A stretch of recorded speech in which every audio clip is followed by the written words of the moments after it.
आप लोग थंबनेल को देख करके पता कर ही लिए होंगे कि आज का जो चैप्टर शुरुआत होने वाला है, राम नाम बिनु बिरथे जगी जन्मा, इंपॉर्टेंट चैप्टर है। इससे प्रश्न पूछेगा। और मैं आपको बता दूं कि ये क्रैश कोर्स जो है, जितना अभी हम आधा घंटा के क्लास में आपको पढ़ाएंगे, उससे बाहर अब की बार 2025 में नहीं रहेगा।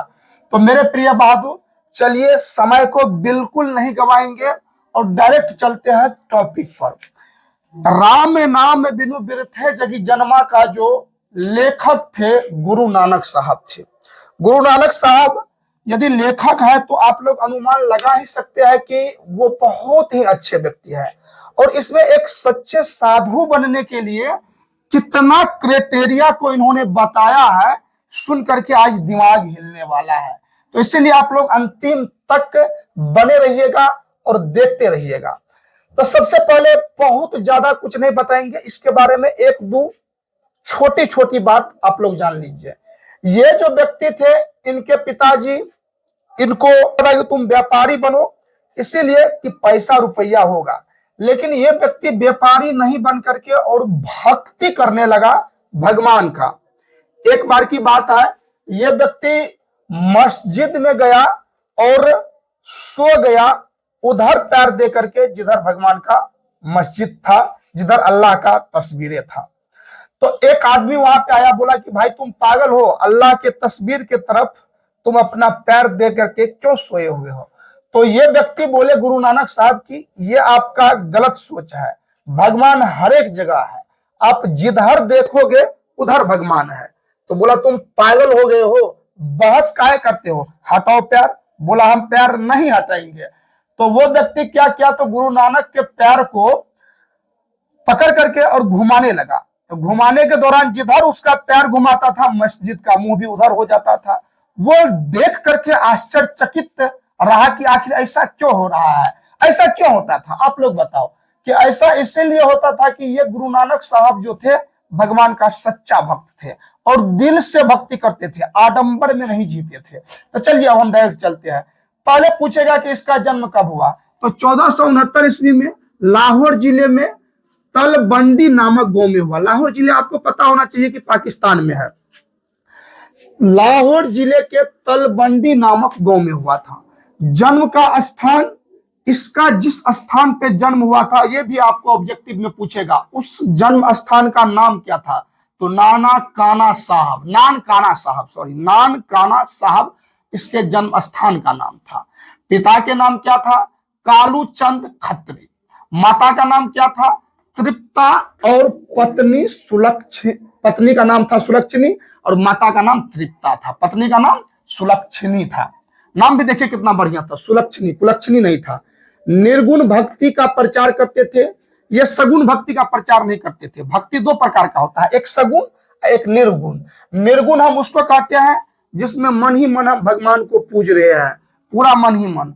और सगुण उसको कहते हैं कि खूब ढोल कीर्तन बजा रहे हैं, कह रहे हैं कि जय श्री कृष्ण, जय राधे, बाबा जी की जय, हरा हरा महादेव, ये होता है। तो वो निर्गुण भक्ति का, मन वाले भक्ति का प्रचार करता था। ये नहीं कि ढोल बजा रहा था भी भक्ति हो रहा, ऐसा कुछ भी नहीं। आप मन भी भगवान की यदि आराधना करते हैं तो वो बेहतर है, मतलब दिखावा पर ये नहीं जाते थे। तो ये निर्गुण भक्ति का प्रचार करते थे। आपसे ऑप्शन मतलब प्रश्न पूछ देगा कि गुरु नानक साहब किस भक्ति का प्रचार करता था, सगुण, निर्गुण और कुछ दे देगा ऑप्शन, तो निर्गुण में टिक मारना है। अच्छा, किससे वो ताल्लुकात रखते थे, तो बाबर से मतलब मुगल सम्राट बाबर का भी उन्होंने भेंट किए, मुलाकात किए। तो इसलिए ताल्लुकात भी यदि किसी राजा से या किसी बहुत ताकतवर व्यक्ति से रखते थे तो उसका नाम था बाबर। हिंदी पंजाबी दोनों भाषा में इन्होंने कविता को लिखा है। क्योंकि पाकिस्तान के रहने, मतलब पाकिस्तान में इनका मतलब जन्म हुआ था, तो हिंदी तो वहां का भी मेन भाषा है। तो मतलब हिंदी और पंजाबी, इसका दोनों भाषा में देखिएगा कविता लिखा हुआ है। अभी जो अपन लोग पढ़ेंगे राम नाम बिनु बिरथे जगी जन्मा, वो हिंदी और पंजाबी दोनों भाषा में है। यदि हिंदी भाषा में रहता तो अपना लोग को उतना पढ़ने का कोई खास जरूरत नहीं होता। तो हिंदी और पंजाबी दोनों भाषा में है। अब इनकी प्रमुख रचनाएं, अच्छा मृत्यु पूछ देगी तो 1539 ईस्वी। प्रमुख रचनाएं जपूजी, आशीद्वार, रही, रास और रोहिला, ये इनके प्रमुख रचनाएं हैं। सोहिला, सॉरी, सोहिला, ये इनकी प्रमुख रचनाएं हैं। इससे ज्यादा आपको ऑब्जेक्टिव नहीं पूछेगा।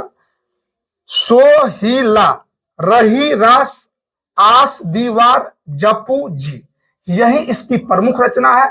चलते हैं अपन लोग डायरेक्ट अब अगले टॉपिक पर, डायरेक्ट आते हैं अब मेन कविता पर। इसमें दो कविता है, एक राम नाम बिनु बिरथे जगी जन्मा, एक जो नर दुख में दुख नहीं माने। तो पहले चलिए इसको समझ लेते हैं, बहुत ही बढ़िया तरीका से समझेंगे, एक एक पॉइंट को तोड़ करके समझेंगे। तो चलिए समझते हैं। कहता है कि गुरु नानक साहब की राम नाम बिनु बिरथे जगी जन्मा। देखिए इसमें पंजाबी और हिंदी दोनों है। कहता है कि राम नाम के बिना इस जग में जन्म लेना ही व्यर्थ है। मतलब यदि आप इस जग में जन्म लिए है तो राम का नाम लेना ही पड़ेगा। यदि आप लेते हैं तभी आप इंसान है। उनका कहने का मतलब है एक सच्चा इंसान है।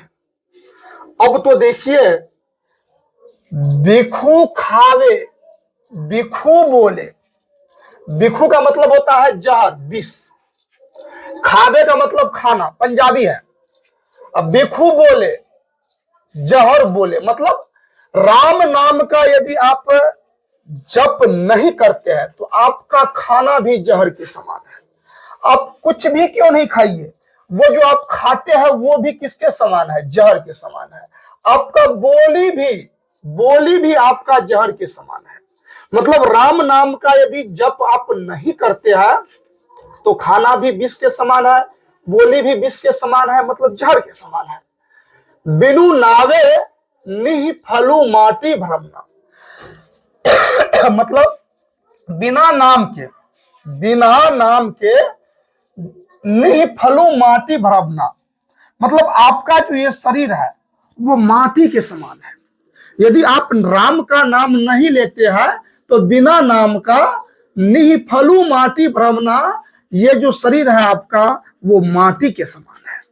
बताइए कितना तार्किक बात, मार्मिक बात कर रहे हैं हमारे गुरु नानक साहब कि राम नाम के बिना इस पृथ्वी पर जन्म लेना ही बेकार है। यदि आप जन्म लिए तो राम नाम का नाम यदि नहीं लेते हैं तो आपका जन्म लेना बिल्कुल बेकार है। यानी कि यदि आप राम नाम का नाम नहीं लेते हैं तो खाना भी जहर के समान, बोली भी जहर के समान, और बिना नावे नहीं फलू माटी भ्रमना, मतलब बिना नाम का, बिना भगवान के नाम का, मतलब आपका जो शरीर है वो माटी के समान हो जाएगा।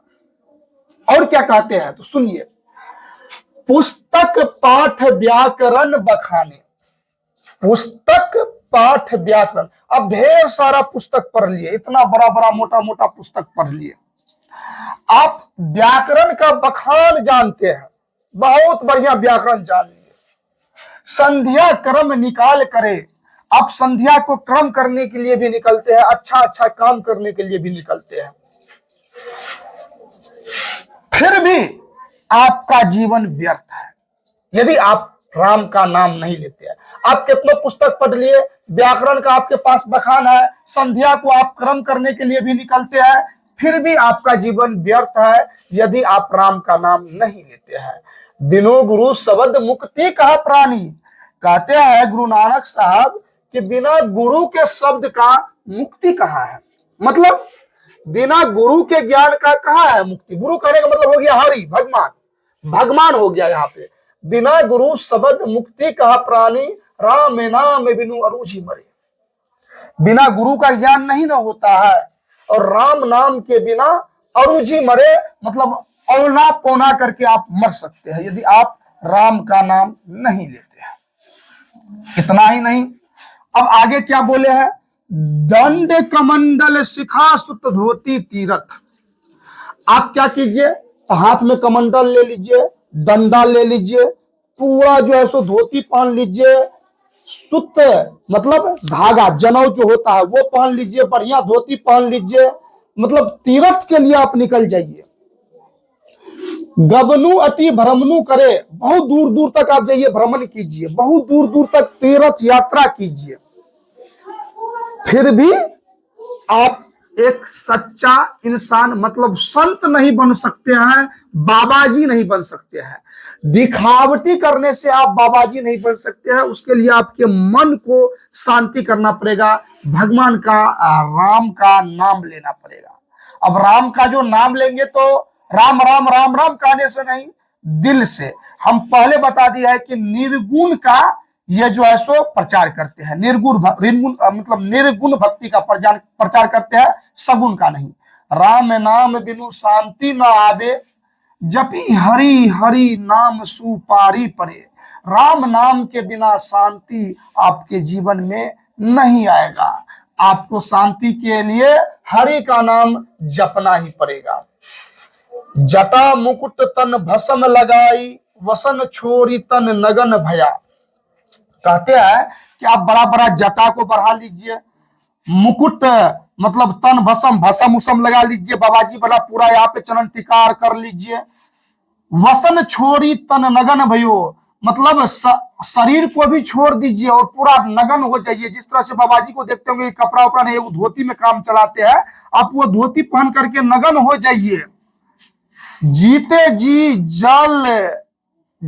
जी जंत जल थल मही अल जत्र तत्र तू सरब जिया। आप जी रहे हैं या जल में या थल में या कहीं पर भी, अत्र तत्र कहीं पर भी यदि आप जी रहे हैं तो भी कोई फर्क नहीं पड़ता है यदि आप राम का नाम नहीं लेते हैं। गुरु प्रसादी राखिले जन को, हरिरस नानक झोली पिया। और अंत तो गतबा आपको गुरु का प्रसाद रखना ही पड़ेगा, मतलब भगवान का नाम, भगवान राम का या किसी भी भगवान का नाम लेना ही पड़ेगा।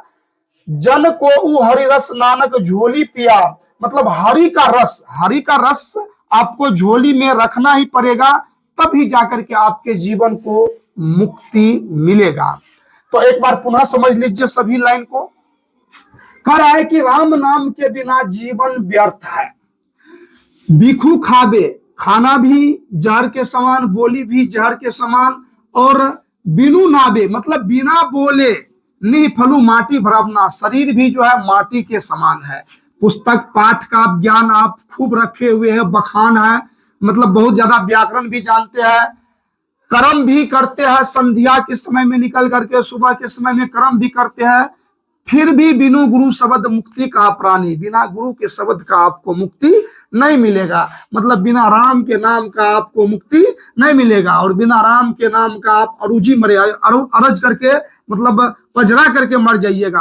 आप दंड कमंडल लीजिएगा, शिखा सुत धोती, आप बड़ा बड़ा दंड कमंडल ले लिए, मतलब धोती पहन लिए, धागा पहन लिए, मतलब कुछ भी कर लिए, फिर भी आप एक सच्चा साधु नहीं हो सकते हैं, एक सच्चा आदमी नहीं हो सकते हैं। राम नाम बिनु शांति ना आवे, राम नाम के बिना आपको शांति आने वाला नहीं है। जपी हरि नाम सुपरि, मतलब हरि का नाम को आपको जपना ही पड़ेगा। जटा मुकुट तनि भस्म लगाई, खूब जटा भस्म लगा लीजिए, बाबाजी का चरण टीका कर लीजिए। मतलब वसन छोड़ी तन नगन भयो, मतलब कपड़ा को भी आप शरीर से नगन कर दीजिए, मतलब हटा लीजिए, एक धोती में काम चलाइए, फिर भी आप एक सच्चा साधु नहीं बन सकते हैं। गुरु प्रसादी रखिए, गुरु का प्रसाद रखना ही पड़ेगा। जन कोई हरिरस नामक झोली पिया, मतलब कोई भी व्यक्ति को हरि का रस लेना ही पड़ेगा झोली में, तब जाकर के वो व्यक्ति एक सच्चा महान व्यक्ति बनेगा। चलिए चलते हैं, बिना समय को गंवाए हुए चल गए अगले टॉपिक पर। अब अगला कहता है कि जो नर दुख में दुख नहीं माने, ओ माय गॉड, कहता है कि सच्चा आदमी वही है जो दुख में दुख नहीं माने। कितना बड़ा दुख क्यों नहीं आ जाए, बस हर वक्त मुस्कुराते रहना चाहिए। मतलब यदि अभी 1 लाख भी रुपया हरा जाए तो कोई चिंता नहीं, मुस्कुरा रहे हैं। आप लोग मुस्कुराइएगा, कहिएगा कि हे बाप 1 लाख टका मेरा हरा गया। लेकिन गुरु नानक साहब कहते हैं कि जो नर दुख में दुख नहीं माने, दुख में भी दुख नहीं मानना है, हर वक्त मुस्कुराते रहना है। और हर एक कर्मशील इंसान का यह पहचान है कि विपत्ति कितनों भी क्यों नहीं आ जाए, लेकिन वो अपने आप को विपत्ति में नहीं समझता है। सुख स्नेह अरु भय नाही जाके, मतलब जिसको न तो सुख, न प्यार, न डर, मतलब न कोई अपनापन की भावना, कुछ भी उसको नहीं चाहिए। कंचन माटी जाने, मतलब सुख सने कुछ भी वो नहीं चाहता है। कंचन का मतलब होता है सोना, वो सोना को भी क्या समझता है? माटी। लेकिन अपना लोग तो सोना को माटी नहीं समझेंगे। अगर उस व्यक्ति को सोना तनिक भी क्या इतना सोना मिल जाए ना तो वो नहीं उठाएगा, वो कहेगा माटी है। लेकिन अपना लोग को मिल जाएगा तो फटाक से पहले ले लेंगे, उसको जाएंगे पहले बेचेंगे कि अरबपति बनना है। लेकिन ऐसा वो सब नहीं करता है। हाँ, सुख सने अरु भाई ना ही जाके कंचन माटी जाने, कंचन को भी किसके समान मानता है? माटी के समान मानता है। अच्छा, उतना ही नहीं, ना ही निंदा ना ही स्तुति जाके, न तो किसी का निंदा करता है और न ही किसी का बड़ाई करता है, न किसी का बुराई न किसी का बड़ाई, किसी से भी कोई मतलब नहीं। मतलब है तो है सिर्फ हरि से, सिर्फ भगवान से। जय श्री राम सतगुरु। ना ही कहा थे, हाँ, ना ही निंदा ना ही स्तुति जाके, लोभ मोह अभिमाना, न उसको कुछ भी चीज से लोभ है न मोह है। सब कुछ को गमाना, मतलब सब कुछ को त्याग देता है वो व्यक्ति। हरस शोक ते रहे नियारो, न उसको कोई खुशी न कोई उसको चिंता, सबको नियारो मतलब छोड़ देता है। ना ही मान अपमाना, उसको न तो किसी का मान का जरूरी है न किसी के अपमान का जरूरी है। ये नहीं कि कोई हमको मानेगा तब ही कहेंगे कि वो ठीक है। उसको आप गाली दीजिए कि कुछ भी दीजिए, सामने में पीछे में दीजिएगा चलेगा। उसको मान अपमान कोई उससे मतलब नहीं है। उसको मतलब है सिर्फ और सिर्फ किससे? हरि के भजन से। आशा मनसा सकल त्यागी, मतलब किसी से न आशा है न मनसा है कि हम करोड़पति बनेंगे, न आशा है कि हमको 1 करोड़ रुपया चाहिए। कोई आशा नहीं, सकल त्यागी है, सबको त्याग देता है। मतलब किसी से आशा मनसा भी चाहत भी नहीं रखता है, कुछ भी नहीं। के जगते रहे निराशा, के जगते रहे निराशा, मतलब पूरे संसार से अलग, पूरे संसार से कोई आशा नहीं, पूरे संसार से उसको निराशा है। मतलब कोई आशा नहीं, किसी से कोई मतलब नहीं। उसको मतलब है तो श्री हरि से, मतलब भगवान के भजन से। ओ माय गॉड, अगला देखिए, काम क्रोध जे ही परसे, नाही ते ही घट ब्रह्म निवासा, मतलब ब्रह्म उसी के शरीर में निवास करता है। ब्रह्म उसी के शरीर में निवास करता है जो इतना चीज को करता है। यहां तक कि काम क्रोध जे ही परसे नाही, मतलब काम का मतलब होता है क्या? जो मतलब कोई भी चीज निगेटिविटी, मतलब सेक्सुअल क्षमता, वो भी उसको त्याग देता है। सेक्सुअल क्षमता भी उसमें नहीं, कोई आशा नहीं, कोई मतलब इंजॉयमेंट का उसमें कोई दिक्कत नहीं। अब अनुमान लगाइए, इतना काम, ये सब काम कौन कर सकता है? जो एक सच्चा ब्रह्मचर्य हो, और सच्चा ब्रह्मचर्य कौन हो सकता है? कोई नहीं। काम क्रोध जे ही परसे, मतलब काम को कामदेव मतलब इच्छा, किसी के प्रति निगेटिविटी की इच्छा, यानी कि सेक्सुअल रिप्रोडक्शन। क्रोध का मतलब आप लोग समझ ही सकते हैं, बिल्कुल गुस्सा नहीं आता है उसको। जे ही पर से उस सबको छोड़ छाड़ देता है, सबको।